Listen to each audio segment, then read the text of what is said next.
à tous et bienvenue dans le JT du Web. Chaque semaine, on décortique ensemble ce qui buzz, ce qui choque, ce qui amuse et ce qui peut aussi nous piéger. Tendance virale, infox, culture, musique, tech, on a un programme intéressant ce soir, c'est parti. On commence avec une tendance totalement improbable, vous avez peut-être vu passer ça, les huîtres au Red Bull. Oui, huîtres plus boisson énergisante. Tout part du chef étoilé Guillaume Sanchez, il goûte, il adore et il dit... Aujourd'hui, je te montre l'accord le plus problématique de l'histoire. Une huître, un vilain Red Bull. C'est bon. Tac. Et c'est toujours aussi délicieux, putain. En vrai, c'est n'importe quoi. Margot, est-ce que t'aimes le Red Bull? C'est pas mon soda préféré, mais ça va, ouais. Tout droit dans la bouche. C'est moins dégueu que ce que je pensais. En vrai. C'est pas si mal, ouais. 3 étoiles, quoi. Fin de l'histoire, bye bye. C'est toujours aussi délicieux et complètement n'importe quoi. Résultat, des milliers de vidéos. Certains trouvent ça génial, d'autres trouvent ça criminel. Regardez. Bon. Oui, j'ai entendu. Et je vais essayer. Qu'est-ce que je ferai pas pour vous? Je déteste le Red Bull. Vous avez vu partout sur TikTok qu'un chef étoilé a fait le test huître Red Bull qui a l'air d'être une association formidable. Et je vois que tout le monde essaye et que tout le monde a l'air de se régaler. Alors c'est parti. Ça pue.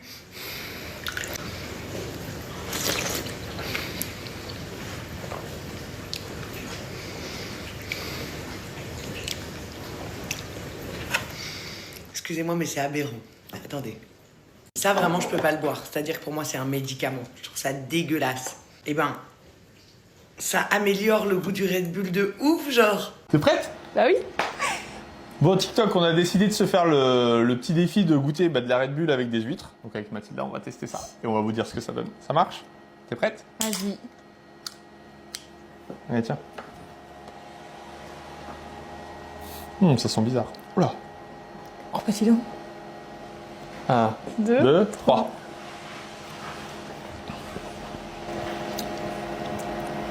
Ah, c'est bizarre. En gros, ça va. Ça va? Ouais, moi je préfère les huîtres quand même. Et vous tenteriez? Et justement, en parlant de vidéos virales, certaines sont beaucoup moins drôles quand elles sont fausses.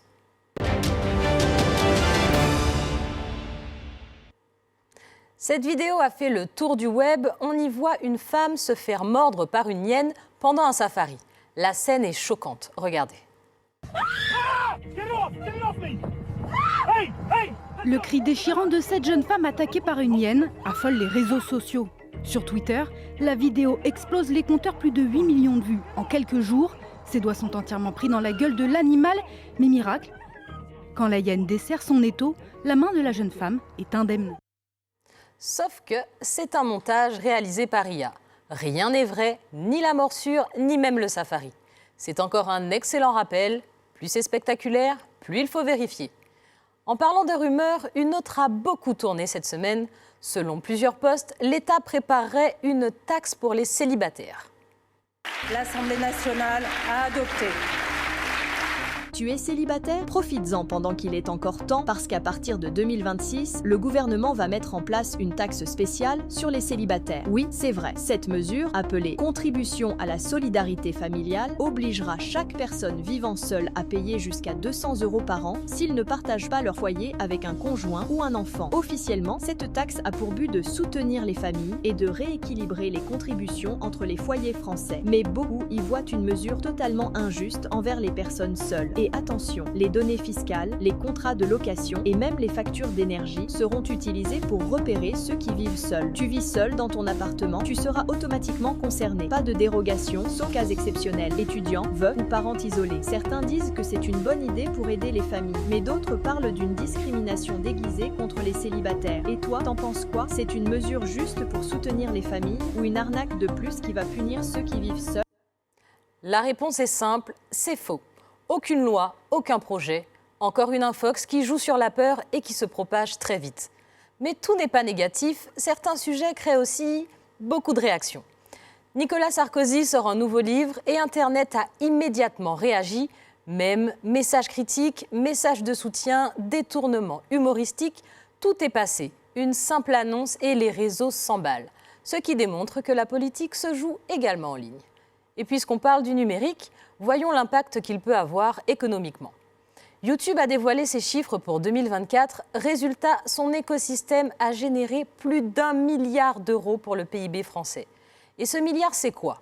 Les pubs, les partenariats, les montages, les tournages, les graphistes, les community managers, etc.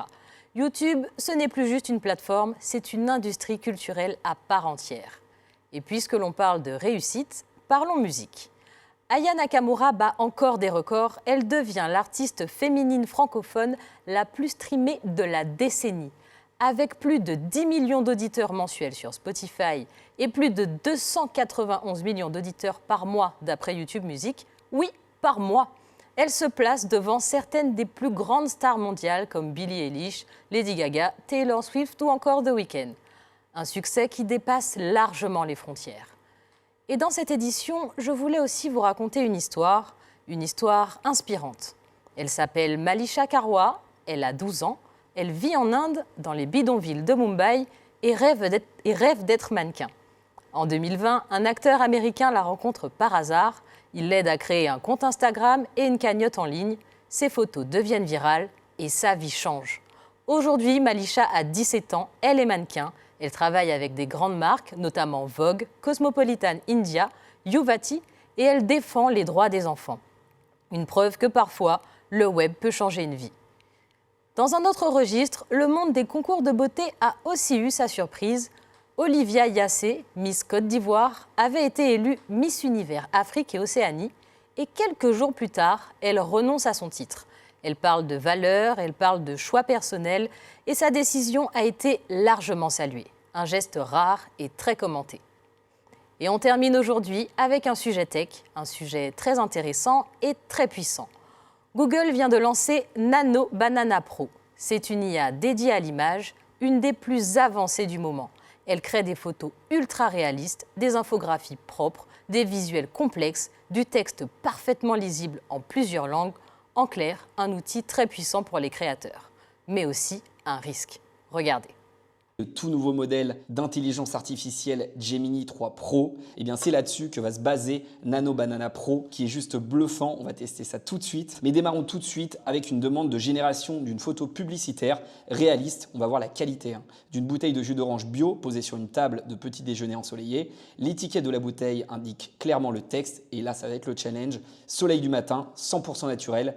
On va penser à activer la génération d'images, créer des images, c'est parti et on lance la demande. Et vous allez voir, c'est un modèle qui est très rapide et qui se base donc sur le raisonnement de Gemini 3 Pro. Donc il y a d'abord la partie réflexion pour être certain d'avoir le meilleur rendu et le rendu, le voici. Un visuel d'une qualité exceptionnelle et un texte parfaitement respecté. Rapidement sur du scénario réaliste, on va demander de générer une cabane moderne au bord du lac, golden hour, lumière douce et chaude. On va pouvoir demander la résolution, on va pouvoir demander du 2K, même du 4K. On va partir sur du 4K. La cabane, en tout cas, pendant ce temps, a été générée. Bon, là, on n'a plus trop de problèmes de réalisme sur la génération d'images.